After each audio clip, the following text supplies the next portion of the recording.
Yeah. And you were fantastic. It was so much fun. I mean, I wouldn't host. I'd be like, you know. Just a cast member. Just a cast member. From her breakout role in The Mask to becoming Hollywood's highest-paid leading lady, Cameron Diaz was an absolute powerhouse. But at the absolute peak of her success, she made a choice that shocked the industry. She completely walked away from it all. For years, fans and insiders could only guess why she vanished from the spotlight. But now, we finally know the truth. So why did Cameron Diaz leave Hollywood? What made her walk away from fame and fortune? Join us as we dive into the real reason behind her disappearance. The soda can fortune inside Cameron Diaz's grounded, hardworking childhood. Long before she was a household name, Cameron Michelle Diaz was just a girl from Long Beach, California, trying to make sense of the world. Born on August 30th, 1972, to Billy, an import-export agent, and Emilio Diaz, a foreman for an oil company, Cameron's roots were a beautiful blend of cultures. Her father's family was Cuban, with deep roots stretching back to Spain, while her mother brought English and German heritage to the mix. But life in the Diaz household wasn't about glitz and glamour. It was a grounded, hard-working upbringing. Money was tight, and Cameron often recalled her childhood as being frugal. In fact, her family would collect soda cans just to turn them in for extra cash. To a young Cameron, $20 wasn't pocket change. It meant everything. Yet, despite the financial struggles, she grew up surrounded by love, later reflecting on her parents as absolutely awesome. She attended local schools, eventually landing at Long Beach Polytechnic High School. Funnily enough, she shared those hallways with another future superstar, Snoop Dogg. But while Snoop was working on his rhymes, Cameron's life was about to take a completely different turn. At just 16 years old, destiny came knocking. With her striking blue eyes and effortless sunny California vibe, Cameron caught the eye of a talent scout and signed a modeling contract with the legendary Elite Model Management. Almost overnight, the girl who used to collect soda cans was thrust into the high-fashion world. She began booking major gigs, appearing in advertisements for iconic brands like Calvin Klein and Levi's. By 17, she secured the ultimate teenage milestone, gracing the cover of 17 magazine in July 1990. The world was opening up for her. She spent months modeling in Australia and even shot a massive Coca-Cola commercial in Sydney. Cameron was traveling the globe and making a name for herself, but the universe had an even bigger stage waiting for her. In 1994, Hollywood was searching for a leading lady for a high-concept comic book movie called The Mask. They needed someone who could play Tina Carlisle, a sultry jazz singer who could stop traffic. An agent from Elite happened to meet the film's producers and recommended the 21-year-old model for the part.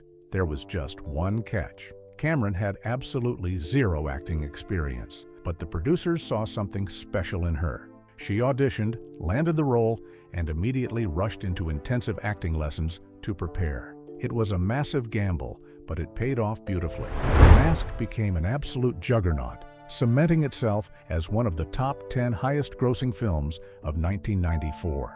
The moment Cameron stepped onto the screen in that red dress, a star was born. Hollywood instantly labeled her the new ultimate sex symbol. Amidst this whirlwind of sudden fame, she found comfort in her personal life, dating video producer Carlos de la Torre. Rather than just playing the gorgeous love interest in big studio films, Cameron wanted to prove she had real acting chops. She took a sharp turn into the world of independent cinema. In 1995, she starred in the dark comedy The Last Supper, playing a liberal graduate student who helps murder conservative extremists.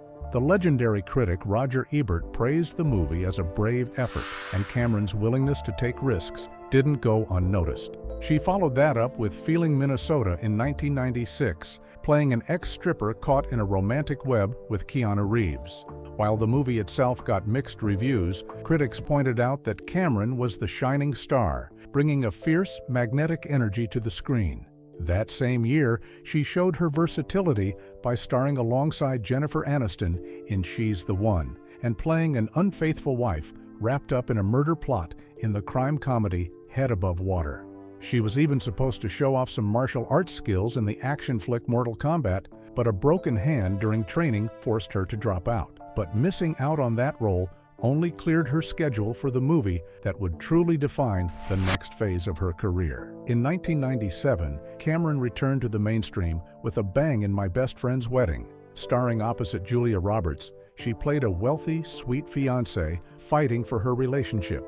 The film was a massive global hit and is still celebrated today as one of the greatest romantic comedies of all time. Cameron proved she wasn't just a pretty face, she had impeccable comic timing.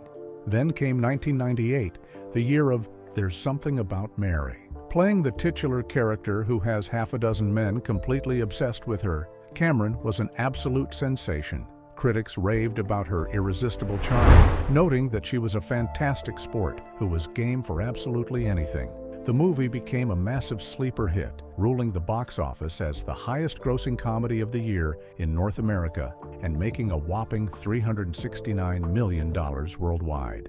That iconic performance earned Cameron her very first Golden Globe nomination, proving she was officially a Hollywood heavyweight.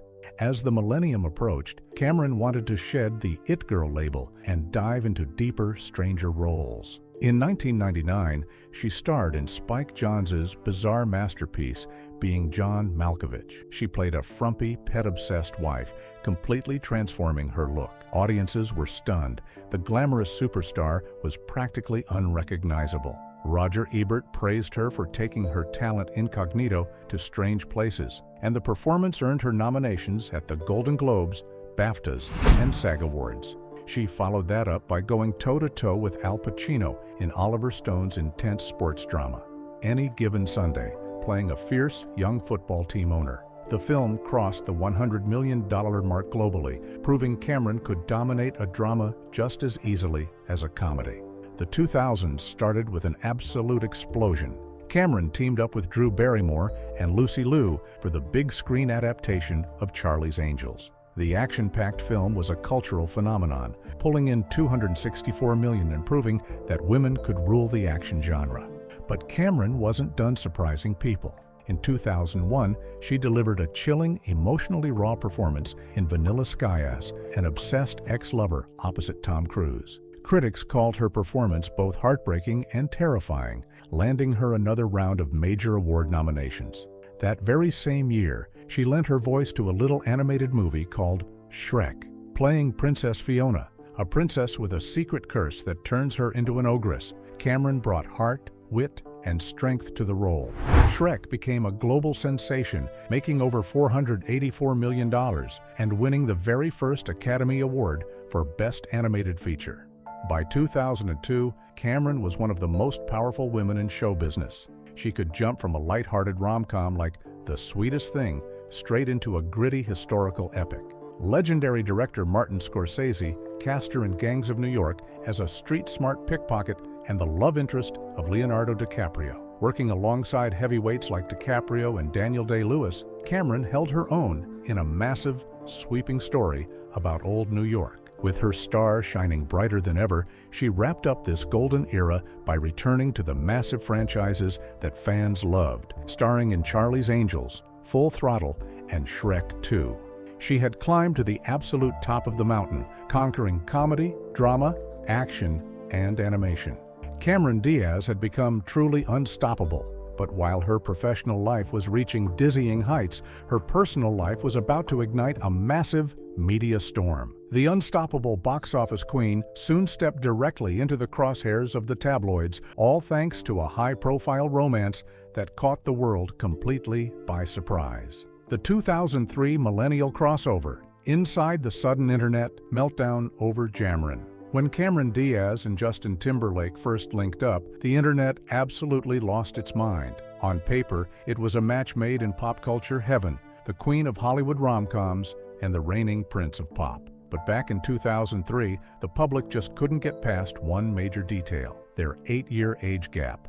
At the time, Cameron was a stunning 30-year-old superstar, while Justin was just 22 and fresh out of his boy band days. If the genders were reversed, nobody would have blinked an eye. But because it was Cameron dating a younger man, the tabloids treated it like front-page news. The couple, however, didn't care at all. Cameron famously brushed off the drama, pointing out that people are drawn to each other because of who they are, not what a birth certificate says. And despite the endless chatter, this powerhouse couple didn't just survive for a few months, they stayed together for nearly 4 incredible, jam-packed years. So, how did one of the biggest power couples of the 2000s actually start? It wasn't at a high-end Hollywood gala or a glamorous movie premiere. It started with a burp. At the 2003 Nickelodeon Kids' Choice Awards, Cameron was on stage presenting the award for Best Burp. As fate would have it, Justin was the big winner that night. Since Cameron had actually won the exact same award 2 years prior,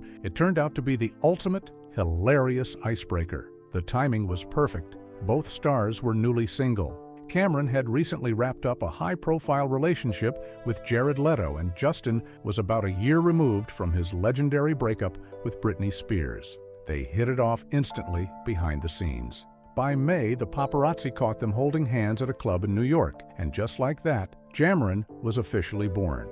For the next 4 years, Cameron and Justin crammed a lifetime of memories into their relationship. They were completely inseparable. Cameron became a regular fixture on Justin's massive concert tours, cheering him on from the wings, and they even showed off their playful chemistry by appearing together in a hilarious Saturday Night Live sketch in 2005. They looked like two people who genuinely knew how to have fun together, but being that famous meant dealing with a relentless media target on their backs. The couple constantly found themselves fighting off wild rumors, eventually taking British tabloids to court and winning. One major paper falsely claimed Justin had cheated with a model, while another claimed Cameron had an affair with her MTV show producer, Shane Nickerson.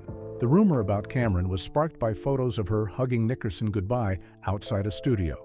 The tabloids called it a scandalous kiss, but Cameron fired back with a massive $10 million libel lawsuit. She made it crystal clear that a friendly, harmless goodbye hug was being twisted into a cheap lie just to sell papers. By late 2006, rumors of a rift were growing too loud to ignore. In January 2007, the couple decided to put an end to the speculation.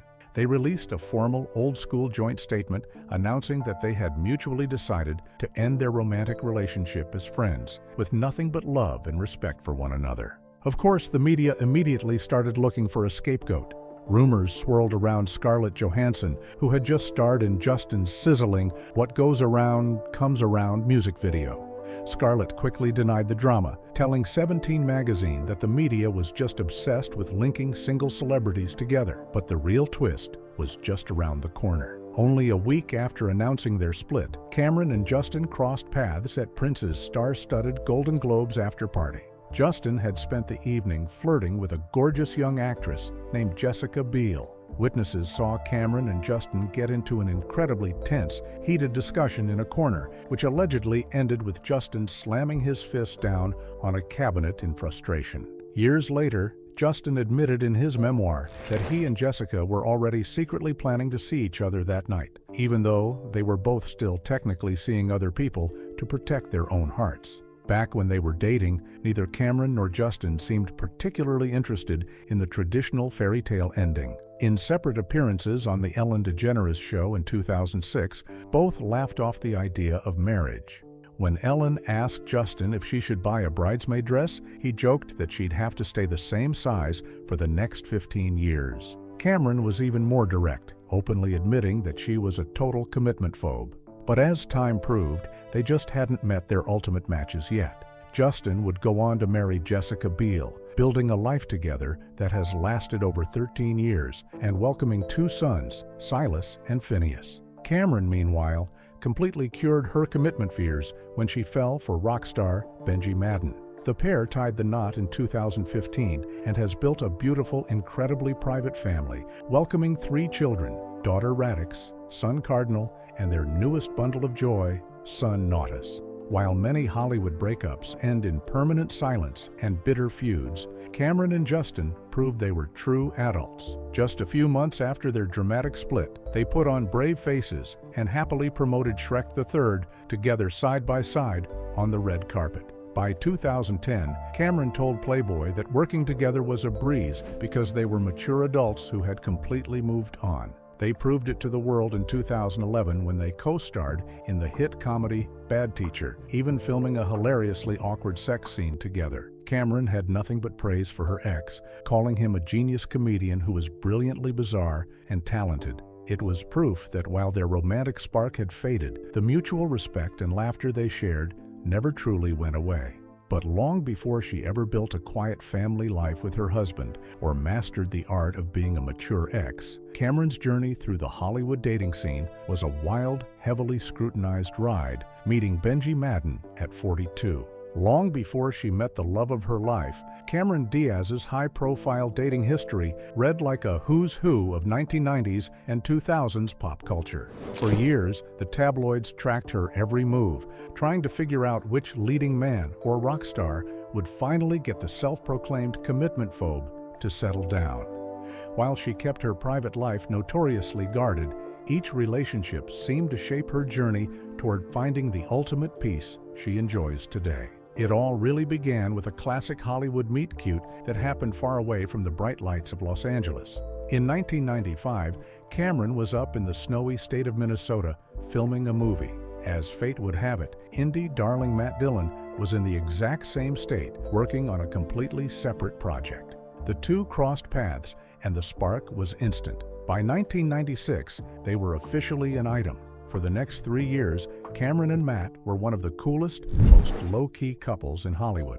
They actively avoided the media circus, rarely making comments to the press or playing up their romance for the cameras. Yet, behind closed doors, Cameron was absolutely smitten. In a rare moment of vulnerability, she gushed to The Guardian in 1997, admitting that she loved him incredibly. Later, she opened up to Rolling Stone, praising her fiercely independent work ethic and down-to-earth nature. She called him an intelligent, poetic, real human being, refusing to take the easy commercial route in his career. To Cameron, Maddie was simply the greatest. The couple even took their chemistry to the big screen, co-starring in the iconic 1998 comedy There's Something About Mary. But just as the film was launching Cameron into stratosphere-level fame, the relationship came to an end.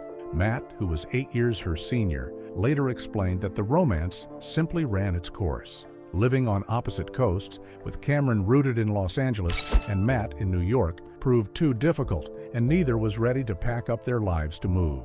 Years later, Matt looked back on the relationship with incredible fondness, admitting to Parade that Cameron was a true muse for him, marking the very first time he had ever fallen deeply in love. Shortly after her split from Matt, Cameron found love again in 1999, this time with actor and musician Jared Leto. If her previous relationship was low-key, this one was practically invisible. The Charlie's Angels star and the enigmatic rocker protected their privacy with fierce intensity. Neither of them would utter a single word about the other in interviews, leaving fans and insiders to survive purely on rumors. For 4 years, the couple stayed together, even sparking intense engagement rumors that were never officially confirmed. They looked like a rock and roll match made in heaven, but cracks eventually began to show. Insiders noted that during the grueling shoot for Charlie's Angels, Full Throttle, Jared was completely absent from the set and never showed up to any of the crew parties to support his leading lady. Shortly after attending the Golden Globes together, the 4-year relationship quietly fizzled out, leaving fans to wonder what truly went down between the private pair. Following her highly publicized split from Justin Timberlake years later and a brief stylish romance with British model Paul Sculfer, Cameron threw a curveball that no one saw coming. In early 2010, she stepped out with baseball superstar Alex Rodriguez. The world got its first glimpse of the unexpected duo at a pre-Super Bowl party in Miami, where they were spotted dancing suggestively together, completely wrapped up in each other's energy. A year later, the relationship was still going strong, culminating in a hilariously viral pop culture moment at the next Super Bowl. Television cameras caught Cameron playfully hand-feeding popcorn to A-Rod in the stadium stands, cementing them as a favorite tabloid target. But the stadium-sized romance wasn't built to last. Shortly after that famous popcorn moment, the couple called it quits. There was no bad blood, however. A-Rod later told People that he had nothing but love for Cameron and that they would always remain close friends. After years of navigating the Hollywood dating pool, Cameron's life completely changed when she crossed paths with Benji Madden, the guitarist for the rock band Good Charlotte. The setup was engineered by pure Hollywood royalty. Benji's twin brother Joel and his wife Nicole Richie, who proudly took credit for playing matchmaker. Cameron later admitted on a podcast that she was completely shocked they had never met before, considering how tightly knit their social circles were. The connection was instant and undeniable. Within months, the couple were engaged, and in January 2015, a 42-year-old Cameron married the 35-year-old rock star in an intimate, beautiful backyard ceremony at their Beverly Hills home. For a woman who spent her youth claiming she was a total commitment phobe, Benji was the missing piece to the puzzle. When asked years later why she waited until her 40s to get married, Cameron gave the ultimate romantic answer. She simply hadn't met her husband yet. Benji became her true partner in everything, offering a level of support and courage that allowed her to completely step away from the Hollywood machine and explore who she really was. With a rock-solid foundation at home, Cameron and Benji began building their private paradise. After facing struggles with IVF, the couple turned to a surrogate, surprising the world in January 2020 by announcing the birth of their beautiful daughter, Radix. The family grew even happier when they welcomed their second child, a sweet son named Caroline. For Cameron, motherhood and marriage completely eclipsed her Hollywood past. She openly declared that nothing else comes before her family, calling her marriage the most valuable thing she owns. Today, Cameron enjoys a jaw-dropping net worth of $201 million, living peacefully with Benji and the kids in a stunning $20 million Beverly Hills mansion. After stepping away from acting following 2014's Annie, she successfully conquered the business world as an author and entrepreneur. But the creative itch never truly faded. After a long, peaceful hiatus, Cameron finally stepped back in front of the camera, ready to remind the world exactly why she became a powerhouse in the first place. Saying no to millions, why Cameron decided her dignity was worth more than the box office. For over a decade, it was almost impossible to imagine Hollywood without Cameron Diaz. From Charlie's Angels to The Holiday, her radiant smile and unmatched charisma dominated the box office. She was a gold standard movie star, a bankable icon who guaranteed millions just by having her name on the poster. And then, at the absolute apex of her power, she vanished. For years, people speculated about her sudden exit. We knew she wanted to focus on her marriage to Benji Madden and build a family. But as time passed, it became clear that her decision to walk away from the glitz and glamour wasn't just about finding domestic bliss.